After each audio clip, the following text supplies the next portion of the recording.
Hello गरुडेरियंस and welcome to the channel. So आज का मार्केट के ऊपर फोकस बना रहेगा क्योंकि गिफ्ट मार्केट ऊपर है, मगर गिफ्ट निफ्टी के ऊपर होने से भी क्या मार्केट अच्छा चलेगा? सो आगे बढ़ते हैं एंड मार्केट को डिकोड करते हैं।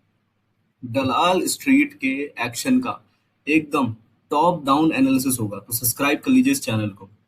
अब मार्केट को समझना बहुत ही मुश्किल हो चुका है, क्योंकि कई बार ऐसा लग रहा है कि मार्केट ऊपर जाएगा एंड कई बार ऐसा लग रहा है कि मार्केट नीचे जाएगा।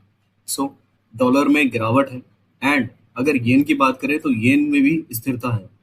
देखिए, कभी ये फोकस में नहीं रहते, मगर अभी इसलिए फोकस में है क्योंकि मार्केट सिनेरियो ऐसे बने हुए हैं। US market and tech engines की बात करें तो रिकॉर्ड ऊंचाइयों पर है, राइट। दिन की शुरुआत जो है एक बेहतरीन पॉजिटिव मूवमेंट के साथ होने वाली है। एशिया मार्केट मजबूत है एंड एक ट्रेडर एक ही चीज पे फोकस रख रहा है कि ओवरनाइट ग्लोबल क्यूज क्या रहे, क्योंकि वो काफी स्ट्रॉन्ग रहे। यूएस के अंदर मेगा टेक कंपनीज ने बहुत बढ़िया अर्निंग्स दी है। S&P 500 Nasdaq practically record high पे क्लोज हुआ है एंड उसी का डोमिनो इफेक्ट जो है एशियन मार्केट पर देखने को मिल रहा है। ग्लोबल मोमेंटम तो पॉजिटिव है ही। एंड स्ट्रिक्टली क्या चीज देखें अपन? स्ट्रिक्टली तो अपन क्रूड ऑयल को देखेंगे, राइट। जियो पोलिटिकल टेंशन भी हैं जो ऑयल प्राइसेस को प्रेशर बनाए हुए हैं। अब ब्रेंट क्रूड तो रिकवर हो चुका है, $108 के पार हो चुका है, मगर $108 पे क्या स्थिर बना रहेगा? क्योंकि स्टेट ऑफ हॉर्मूज पे अभी भी स्टैंड ऑफ चल रहा है, राइट। यूएस का तो ये कहना है कि वो किसी भी हाल में जो है ईरान के शिप्स को जाने नहीं देगा, राइट। एंड ईरान भी जो है स्ट्रिक्टली वार्न कर रहा है कि अगर यूएस ने ऐसा कुछ किया, राइट, तो एक वार्निंग मानी जाएगी। इसके बाद जो है जो कंटिन्यू जो है वॉर इन्फ्लेशन होता रहेगा। सो अब आगे अगर देखें तो क्रूशियल पॉइंट तो बैंक निफ्टी का एंड निफ्टी का ठीक है, मगर गिफ्ट निफ्टी भी काफी ऊंचाइयों पर है।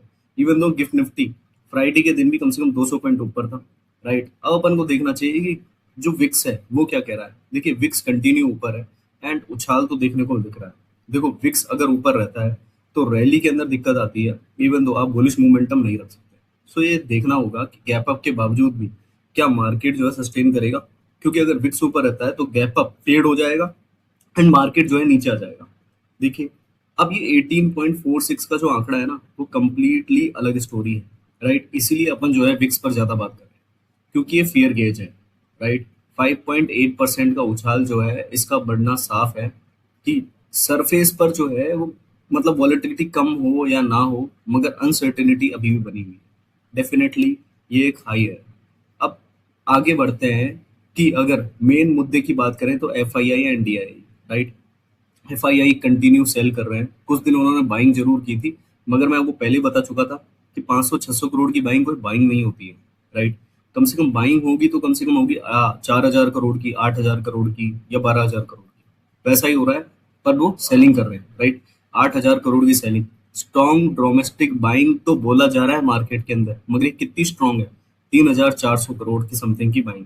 देखिए, ये कोई हैवी बाइंग नहीं है, क्योंकि यही दिखा रहा है कि मार्केट का सेंटिमेंट अभी भी नेगेटिव है एंड जितनी भी मोटा मोटा जो पैसा लगाने के लिए FII जो लगा रहा है वो या फिर तो स्टॉक स्पेसिफिक लगा रहा है, या फिर तो ये देख रहे हैं कि शॉर्ट सेल करके वो निकल जाए एंड यूएस मार्केट या फिर इमर्जिंग मार्केट में पैसा लगाए। कंटिन्यू म्यूचुअल फंड का पैसा ऐसी जगह पे जा रहा है जहां पर अभी भी जो है बाइंग अपॉर्चुनिटी बनी हुई है। सो आप भी बाइंग कर सकते हैं। आगे बढ़ते हैं एंड देख लेते हैं कि 3% का मैसिव जंप किस पर? राइट, 13.3% का massive jump Kotak Mahindra bank, right. इस गेम चेंजिंग ग्रोथ के पीछे सबसे बड़ा रीजन है स्ट्रॉन्ग नेट इंटरेस्ट इनकम है। देखिए, बैंकिंग के अंदर की सबसे इंपॉर्टेंट होता है 7,876 करोड़ रुपए का। इसी मोमेंटम को आगे फॉरवर्ड कैरी किया है अपने डीमार्ट ने। देखिए, डीमार्ट ने Q4 रिजल्ट्स जो है वो 19% की year on year growth, net profit के अंदर 656 करोड़, ये गजब है, राइट। अगर क्वार्टर की बात करोगे तो 550 करोड़ के एस्टिमेटेड थे, जो भी पूरे हुए थे। एंड अब अगर आगे की बात करें तो डीमार्ट के लिए क्या पोजीशंस क्रिएट हो सकती है? देखिए, डीमार्ट एक बुलिश ग्रोथ पे है, ये कंटिन्यू एक सिंपल ग्रोथ देता है 5 to 8% की। सो इस स्टॉक में नजर रखी जा सकती है। आगे बढ़े तो मिक्स पिक्चर सामने आई है। टॉप लाइन अगर वोडाफोन की बात करें तो ठीक ठाक है, राइट। कोल इंडिया जो है वो अप्रैल के अंदर उत्पादन है वो गिर चुका है। उसकी एक चीज ये है कि एक्चुअल में ना एनर्जी की कंजम्पशन बढ़ गई है आज के टाइम पे, कि जो मतलब जो मतलब प्रॉपर एनर्जी कंजम्पशन है ना, उसके लिए जो कोल चाहिए वो बहुत ही इंपॉर्टेंट होता है। खैर, सीडीएसएल की बात करें तो रेवेन्यू बढ़ा है, राइट, एंड लेकिन अभी भी प्रॉफिट जो है गिर गया है। सीडीएसएल पर ये मेन इंपॉर्टेंट चीज है, ठीक है। नेस्ले इंडिया एक्चुअल में आज बैन रहेगा, ठीक है। एंड वोडाफोन पे एक बार दोबारा बात कर लेते हैं, क्योंकि इनके ऊपर एक एजीआर ड्यू था, उसके ऊपर गवर्नमेंट ने जो है बहुत ही लीजिंग आउट कर दिया है। अब ये डेट और रेज कर पाएंगे, वॉल्यूम ग्रोथ कर पाएंगे, जियो पोलिटिकल अनसर्टेनिटी, ठीक है। अब अगर आगे बात करें तो wind wind and headwinds, right, इसकी बात हम हमेशा करते हैं। देखो, ग्लोबल अनसर्टेनिटी बनी हुई है, ठीक है। रिकॉर्ड ऊंचाई पर था मार्केट। इसको ध्यान में रखते हुए आप ट्रेड लिए सतर्कता से, स्मॉल ट्रेडेड कीजिए। इसी के साथ देखते रहिए, एंड इसी के साथ मैं आपको कहूंगा अलविदा।